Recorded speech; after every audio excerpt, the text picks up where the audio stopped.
FM26 this is professor Vinod Kumar. మనము చూసుకుంటే కారంచేడు మృత వీరులు ఇప్పటికీ వారు చనిపోయి 40 సంవత్సరాలు అవుతుంది ఈ రోజుకు. దాంట్లో అంతా కూడా మాదిగలే ఎక్కువగా ఉన్నారు. సో మాదిగ మృత వీరులకు ఈ జోహార్లు అర్పిస్తూ ఇవాళ మనకి ఆ మృత వీరులకు వందనాలు తెలియజేస్తున్నాం. అందరికీ మొత్తం ప్రపంచమంతా తెలిసిన విషయం ఇది. 23 ఏళ్ళ పోరాటం తర్వాత వచ్చిన తీర్పు, సుప్రీంకోర్టు తీర్పు, అందులో ఒక్కరు మాత్రమే జీవిత ఖైదు. భారత సుప్రీంకోర్టు ఒక వ్యక్తికి జీవిత ఖైదు, 30 మంది ఇతరులకు 3 సంవత్సరాల జైలు శిక్ష విధించింది. తర్వాత అంటే 6 మాదిగలు చంపబడ్డారు. మొత్తం ఇది ప్రపంచాన్నంతా కదిలించిన పెద్ద ఉద్యమంగా చివరికి ఒక రాష్ట్రపతిని మార్చగలిగింది, దళిత రాష్ట్రపతిని ఇవ్వగలిగింది ఉద్యమం. SC/ST అట్రాసిటీ చట్టాన్ని తీసుకురాగలిగింది ఉద్యమం. కానీ అధికారాన్ని మాత్రం తీసుకురాలేకపోయింది. సో మాన్యశ్రీ కాళీశ్వరరావు గారు ఈ సంఘటన జరిగిన కొత్తలో ఇదే బొజ్జ తారకం గారు అడ్వకేట్ న్యాయవాదిగా ఈ ఉద్యమంలో సీరియస్గా పార్టిసిపేట్ అయ్యారు. కత్తి పద్మారావు ఇప్పటికీ బతికే ఉన్నారు. వారు ఈ ఉద్యమంలో చాలా కీలక పాత్ర పోషించారు. అలాగే మాదిగ ఉద్యమకారులంతా కూడా, మాల ఉద్యమకారులంతా కూడా, దళిత ఉద్యమకారులంతా కూడా చాలా అంటే చాలా ఒక పెద్ద ట్రెమెండస్ ఉద్యమం వచ్చింది భారతదేశంలో. కని విని ఎరగని రీతిలో వచ్చిన ఆ ఉద్యమం ఈ దేశంలో SC/ST అట్రాసిటీ చట్టం, అత్యాచార నిరోధక చట్టాన్ని తీసుకురాగలిగింది. భారత రాష్ట్రపతిని అందించగలిగింది, దళిత భారత రాష్ట్రపతిని KR నారాయణన్ గారిని. అలాగే దళిత ఉప ముఖ్యమంత్రులని ఇవ్వగలిగింది ఆ ఉద్యమం ఫలితంగా. కానీ దళితులకు రాజకీయ అధికారాన్ని తీసుకురాలేకపోయింది. దళిత ఉప ముఖ్యమంత్రి అంటే మాన్యశ్రీ కాళీశ్వరరావు గారు 94లో, ఇదేమో 1985లో జరిగితే 1994లో PSP ఉద్యమం కారణంగా మొదటిసారిగా ఏపీలో, ఉమ్మడి ఆంధ్రప్రదేశ్లో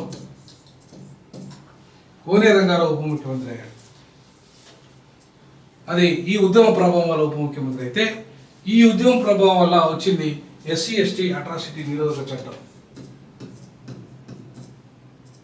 ప్రివెన్షన్ యాక్ట్ 1989 వచ్చింది. అలాగే ప్రెసిడెంట్ ఆఫ్ ఇండియా మొదటి దళితుడు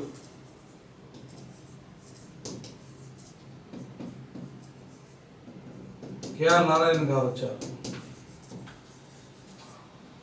కానీ అధికారం మాత్రం రాలేదు దళితులకు. ఇంత పెద్ద ఉద్యమం వచ్చినప్పటికీ కూడా లక్షలాది మంది తరలించారు. MRPS కూడా లక్షలాది మందిని తరలించింది. ఇక్కడ చనిపోయింది 6 మాదిగలు, చంపింది కమ్మోళ్ళు. 6 మాదిగలు ఈ ఉద్యమంలో ఈ సంఘటనలో చనిపోతే, ఇది చంపింది కమ్మోళ్ళు అయితే, అప్పుడు ఖమ్మం ముఖ్యమంత్రి ఎవరైతే NT రామారావు ఉన్నాడు ముఖ్యమంత్రిగా, CMగా, అప్పుడు మాన్యశ్రీ కాళీశ్వరరావు గారు ఒక మాట చెప్పారు. ఏమన్నారు?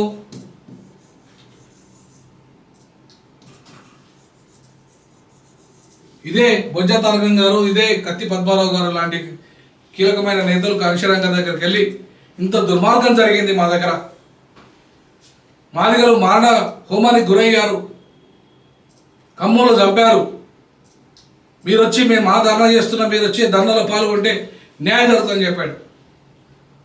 అప్పుడు కాళీశ్వరరావు గారు ఒక మాట చెప్పారు, ఈ దేశంలో దళితులకు న్యాయం జరగాలంటే వాళ్ళకు రాజకీయ అధికారం రావాలి. ముఖ్యమంత్రి సీట్లో NT రామారావు ఉన్నంతకాలం CMగా NT రామారావు కమ్మ, చంపింది వాళ్ళ వియంకుడు చెంచురామయ్య, ఎట్లా న్యాయం జరుగుతుంది? మరి సీఎంగా NT రామారావు ఉన్నాడు కమ్మ, చంపింది చెంచురామయ్య కమ్మ. మీకు ఎట్లా న్యాయం జరుగుతుంది? లక్షలాది మంది తరలించినా సరే న్యాయం జరగదు.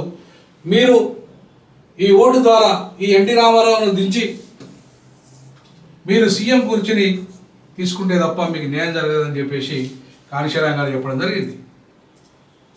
కానీ అదెట్లా సాధ్యము? మరి ఇది కూడా సాధ్యం కాదని చెప్పాడు ఆయన. అది సాధ్యం కాకపోతే ఇది కూడా సాధ్యం కాదు. మరి ఆయన చెప్పినట్టుగానే ఇప్పటివరకు కూడా న్యాయం జరగలేదు. 40 ఏళ్ళు అయినా సరే న్యాయం జరగలేదు. ఈ సంఘటన జరిగి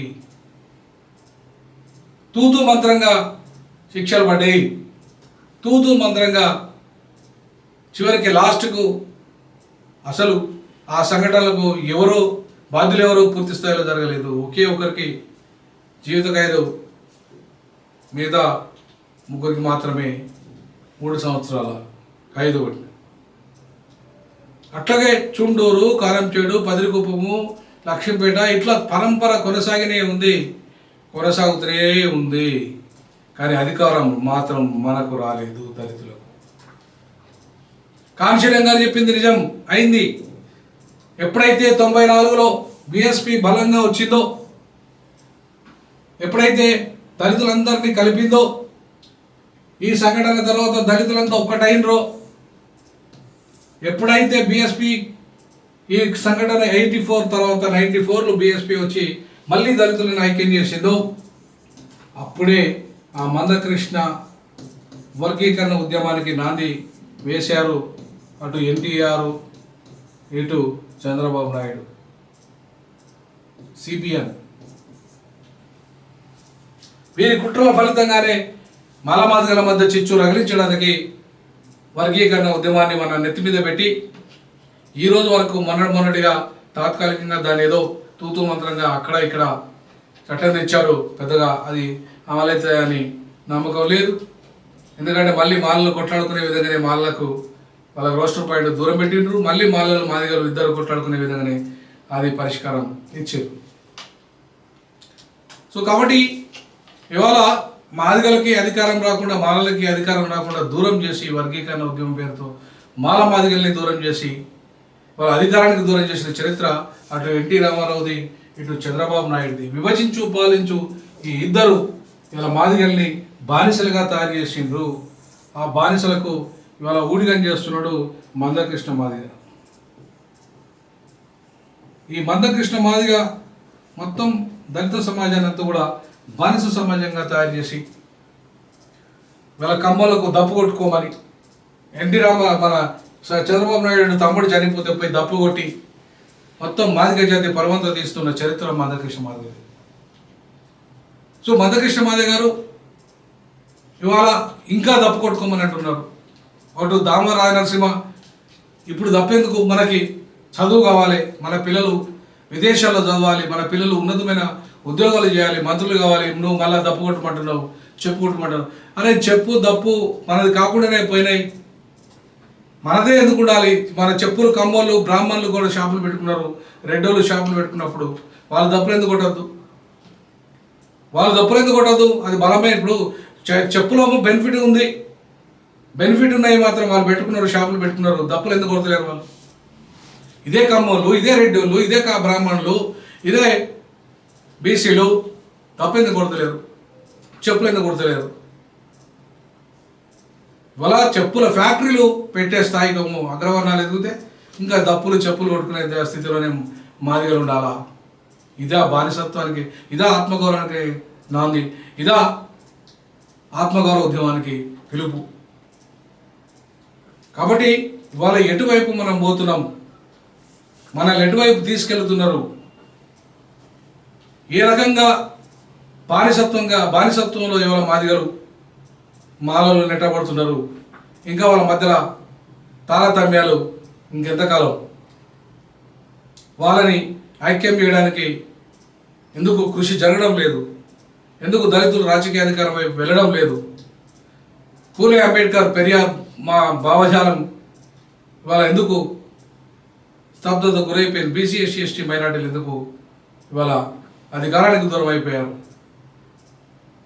హక్కులకు దూరం అయిపోయారు? అంటే వాళ్ళు మనవాద చట్టంలో కొట్టి మిట్టాడుతున్నారు కాబట్టి, రాయితీ ఉద్యమాలకు పరిమితమైంది కాబట్టి, ఆనాడు మాన్యశ్రీ కాళీశ్వరం గారు చెప్పినట్టుగా దళితులు రాజకీయ అధికారం వైపు పోతే, రాజ్యాధికారాన్ని సాధిస్తే న్యాయం, ప్రతి సమస్యకు రాజ్యాధికారమే పరిష్కారం అని చెప్పి బాబాసాహెబ్ అంబేద్కర్ చెప్పినట్టే, మాన్యశ్రీ కాళీశ్వరం గారు చెప్పినట్టే ఇవాళ దళిత ఉద్యమాలు లేవు కాబట్టి, దళిత ఉద్యమాలు అడుక్కునే స్థితిలో ఉన్నాయి, బానిసత్వంలోనే ఉన్నాయి కాబట్టి ఈ కారంచేడు సంఘటన 40 ఏళ్ళ తర్వాత కూడా పూర్తి స్థాయి న్యాయం జరగలేదు. సో పూర్తి స్థాయి న్యాయం జరగకుండా మనం ఎన్నిసార్లు జోహార్లు అర్పించినా, ఎన్ని రుద్రశ కేంద్రాలు పెట్టినా, ఏం చేసినా తిరిగి అధికారం వచ్చేది కమ్మలకు, అక్కడ రెడ్లకు, ఇక్కడ రెడ్లకు వెలమలకు మనం మాత్రం బిచ్చగలగానే అడుక్కునే వాళ్ళుగానే మిగిలిపోయే పరిస్థితి. దీని నుండి బయటపడాల్సిన అవసరం ఉంది దళితులు. దీని నుండి కారంచేడు నుండి గుణపాఠం నేర్చుకోవాల్సి ఉంది దళితులు. దీని నుండి వర్గీకరణ ఉద్యమం నుండి గుణపాఠం నేర్చుకోవాల్సింది దళితులు.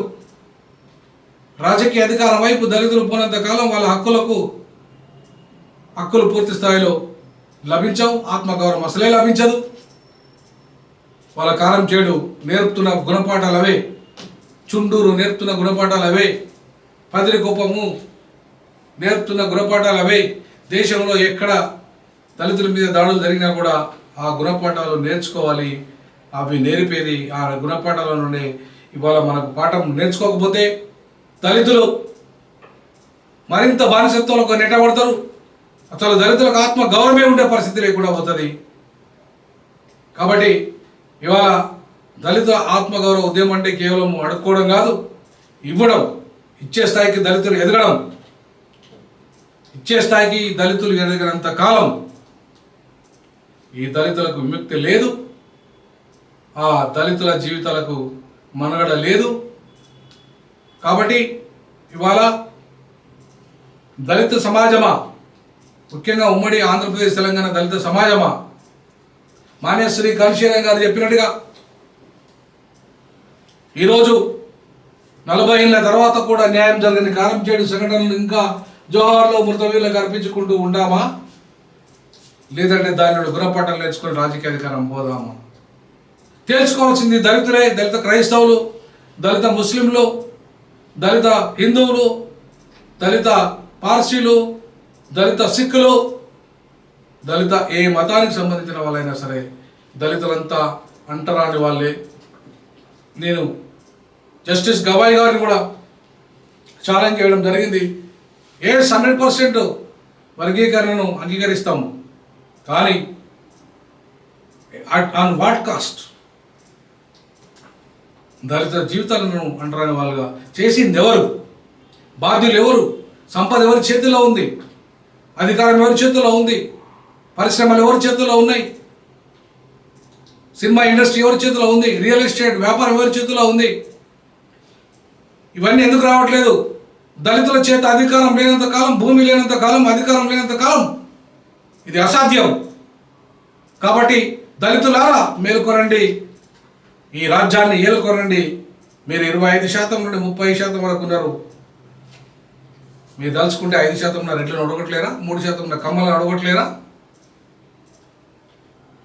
1% లేని వెలమాలను అడగట్లేరా? బ్రాహ్మణులను అడగట్లేరా? 100% అడగట్టగలరు దళితులు దలుచుకుంటే. కానీ దళితులను ఐక్యం చేసే కార్యాచరణ లేదు, దళితులకు ఆత్మగౌరవ పోరాటాలను ఇచ్చే వేదిక లేదు, వాటిని కల్పించే నాయకత్వం లేదు, వాళ్ళకు రాజకీయ పార్టీ సరిగా లేదు. సో కాబట్టి దళితులారా ఈ కారంచేడుతో గుణపాఠాలు నేర్చుకుందాం, మన ఆత్మగౌరవం కోసం అధికారం వైపు వెళ్దాం. జోహార్ కారంచేడు మృతవీరులకు, జోహార్ చుండూరు మృతవీరులకు, జోహార్ పత్రికుప్ప మృతవీరులకు, జోహార్ మొత్తం భారతదేశంలో ఎక్కడైతే దళితుల మీద, అనగారిన వర్గాల మీద దాడులు జరిగి మరణించిన మృతవీరులందరికీ జోహార్లు. అధికారం వస్తేనే ఈ సంఘటనలకు న్యాయం జరుగుతాయి, ఈ సంఘటనలు ఆగుతాయి. జై భీమ్, జై పులే, జై పెరియార్.